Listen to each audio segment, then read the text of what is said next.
The sacred is revealed in the ordinary.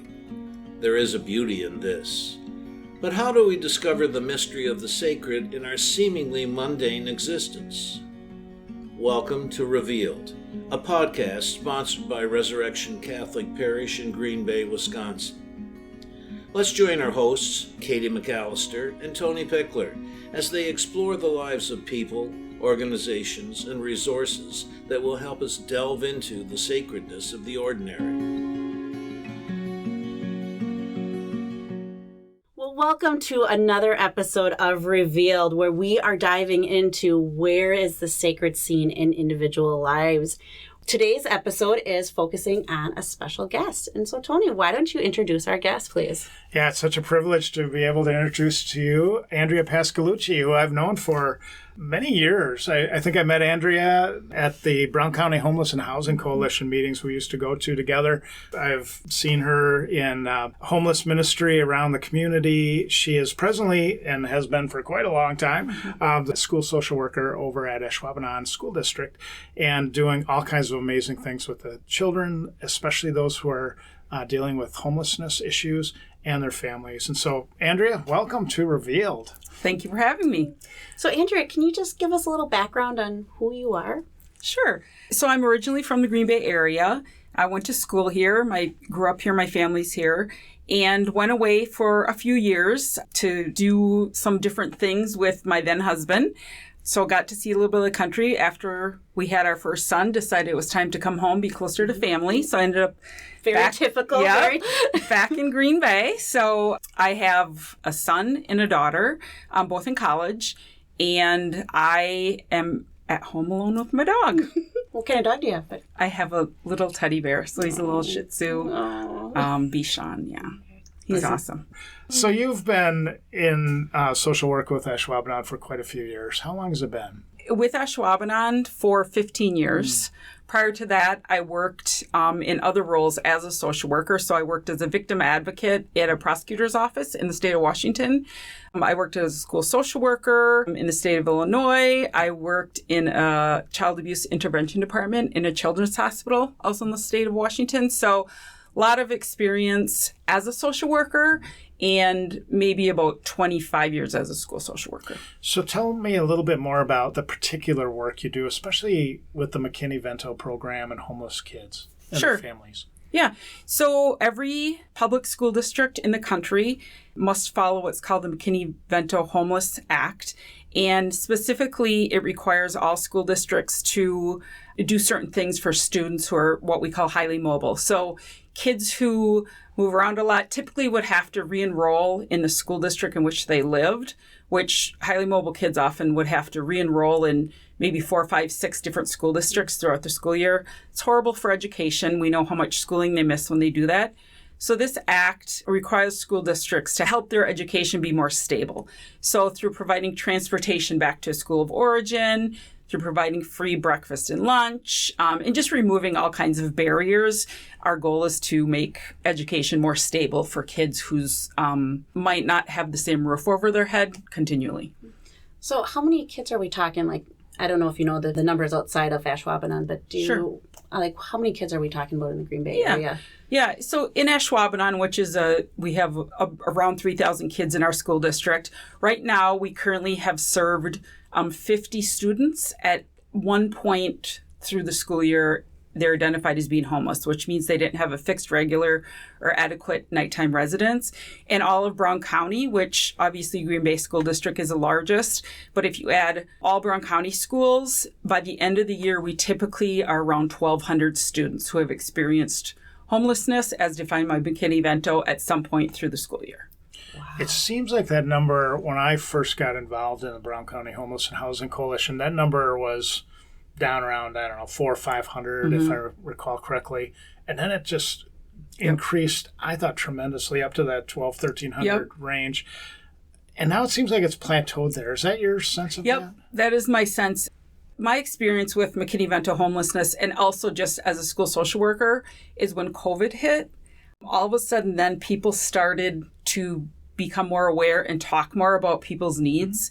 So there were far more resources available to families living in poverty during COVID, because it seems like that's when the greater community started recognizing the needs and really stepping up. So with COVID, a lot of businesses and organizations kind of stepped up with donations.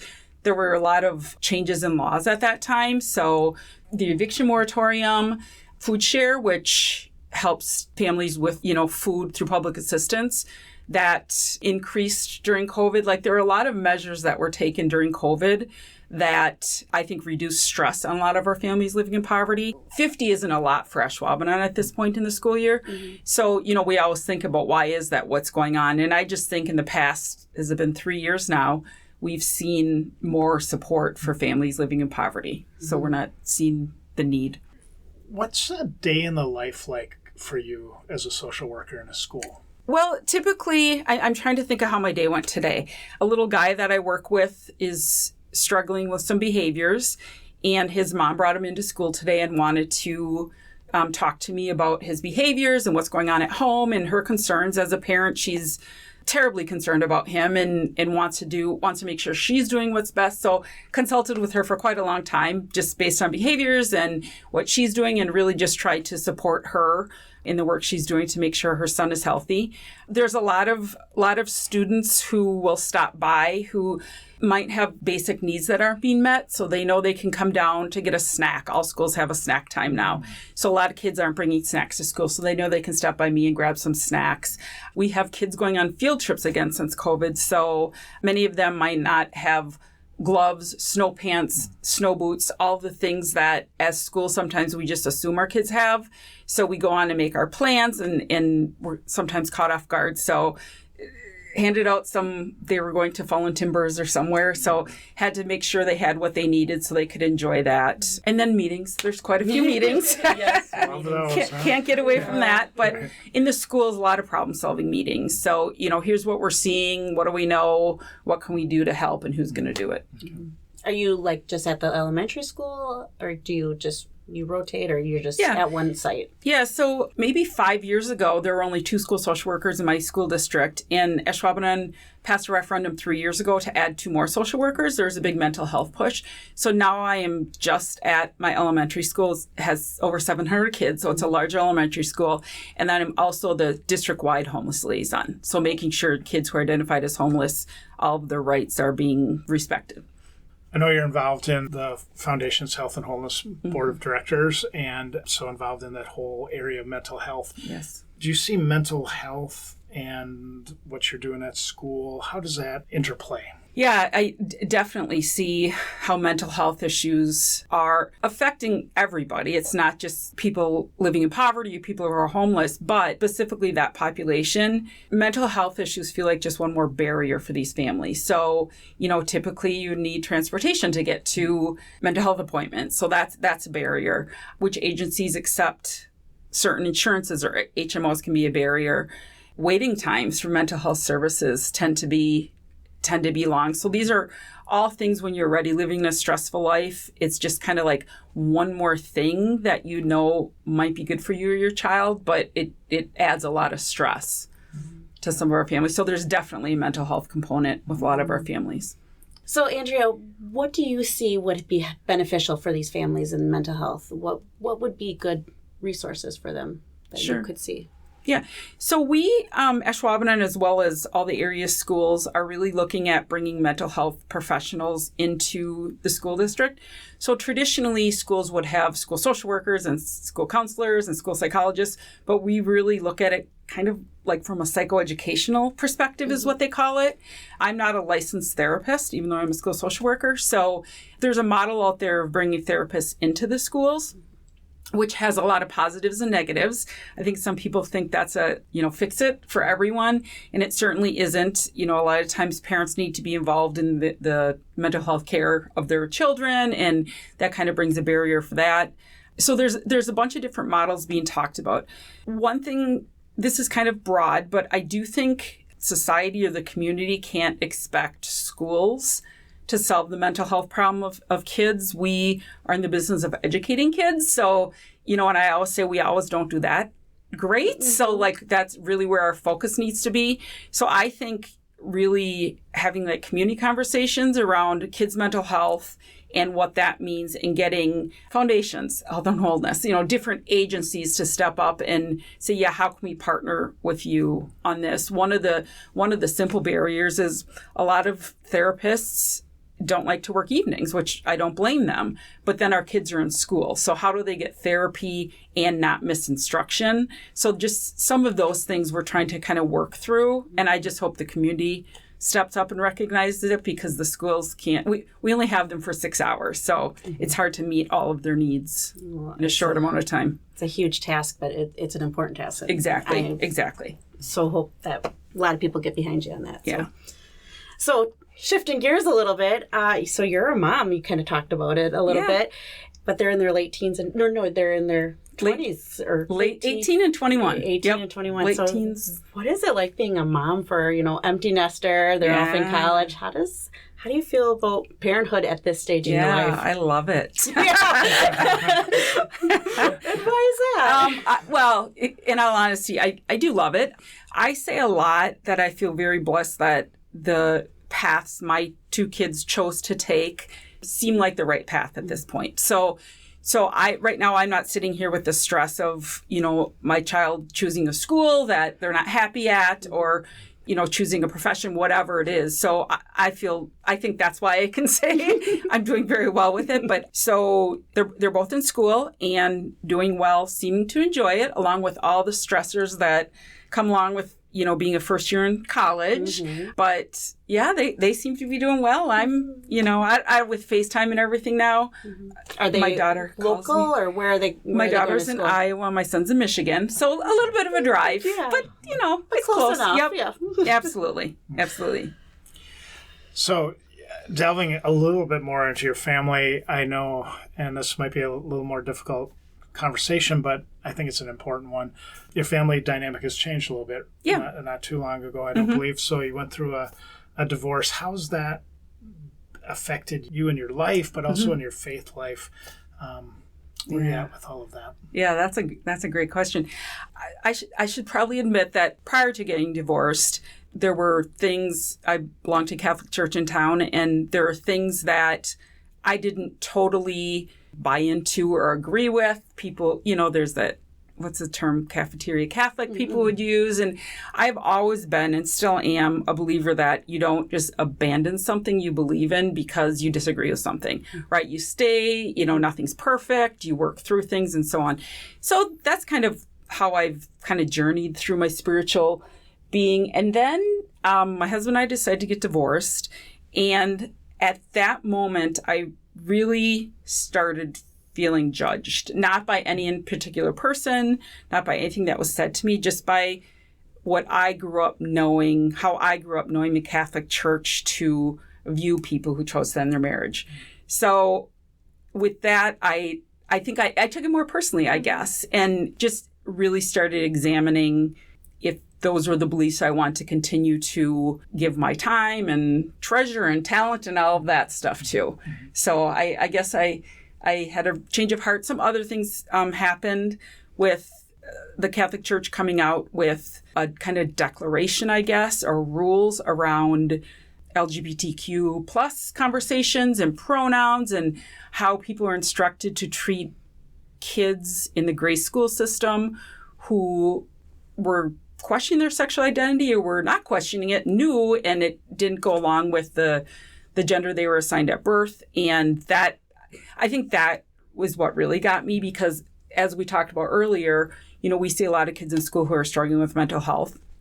And when we know 100% something about kids and mental health, and then I have leaders in the community and influential faith base saying the exact opposite of what these kids need, I really had to examine, along with thoughts on divorce. And so I really had to examine if that was an institution I could continue to support. Yeah. So you're feeling like you were judged, and like you said, not by any particular person or whatever, but how do you think church people, if that's a term, could do better of helping people that are going through a divorce or going through a rough stage in their marriage, feeling, I don't know, disenfranchised or, kind of disconnected with church. How could church people do better to, welcome and help people in that stage of life? Well, that's a big question there, Tony.